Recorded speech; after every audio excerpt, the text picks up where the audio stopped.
The last two survivors of the 1921 Tulsa Race Massacre make their reparations case to the Oklahoma Supreme Court. We'll take a look at some results from yesterday's elections. And EV manufacturer KGOU faces financial struggles despite incentives from Oklahoma. We'll have details on the KGOU AM News Brief for Wednesday, April 3rd. I'm Nick Daniels. The nation's first taxpayer-funded religious charter school is set to open in Oklahoma this fall.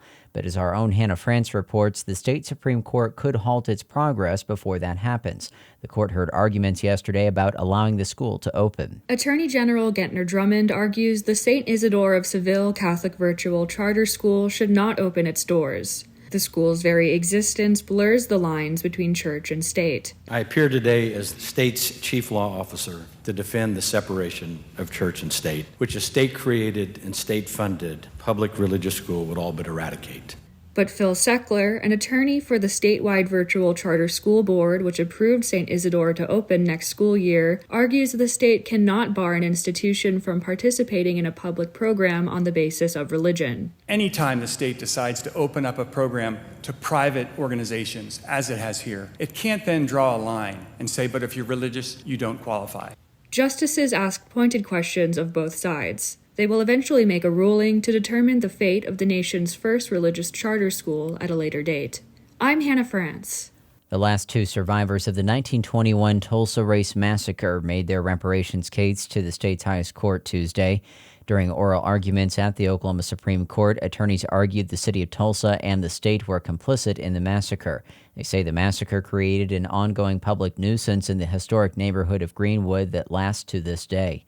Tulsa resident Consuelo Scott Miles says the lawsuit is long overdue. It should have been settled many years ago.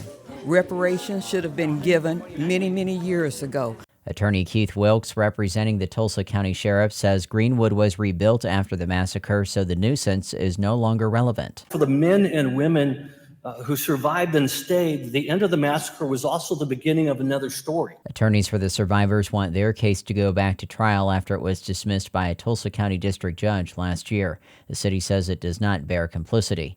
Viola Fletcher and Leslie Benningfield Randall, the two remaining survivors, are both more than 100 years old. Turning over to elections, voters across Oklahoma went to the polls yesterday to cast their ballots on school bonds, school board races, and more.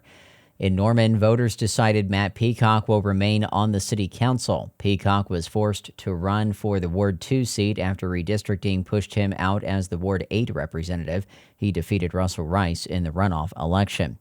Over in Enid, a city commissioner who attended a rally in Charlottesville, Virginia, alongside neo-Nazis and members of the Ku Klux Klan was ousted.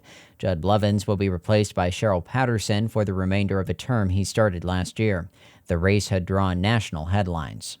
In Guthrie, voters overwhelmingly greenlit a 15-year continuation of a sales tax. The money from the tax will be focused on water and sewer improvements, increasing ADA accessibility in the city, and more. Electric vehicle company KGOU set up shop in Oklahoma last year when it opened a manufacturing plant in Oklahoma City and a battery facility in Pryor. As OPMX's Grayson Wheeler reports, a new regulatory filing shows the company is on a bumpy financial road, even with millions of dollars in state incentives. KGOU generated nearly $900,000 in revenue in 2023. A chunk of that came from the state of Oklahoma, which purchased the first 3 KGOU vans manufactured here. But even after factoring in those sales, KGOU lost nearly $800 million over the last 2 years and expects, quote, continuing losses for the foreseeable future. That's according to the company's required 2023 financial report to federal regulators. Those filings also say KGOU's expenses have included millions of dollars in private jet flights for its CEO. KGOU has been promised $115 million in incentives from Oklahoma City, the state government, and the Cherokee Nation. In Oklahoma City, I'm Grayson Wheeler. You'll find more news at our website, kgou.org, and on the KGOU PM News Brief podcast. At a time when information continues to come at us faster and faster, sometimes you need to hit pause and rewind. NPR's Throughline takes you back in time to the source of the news stories filling your feed. Find NPR's Throughline wherever you get your podcasts.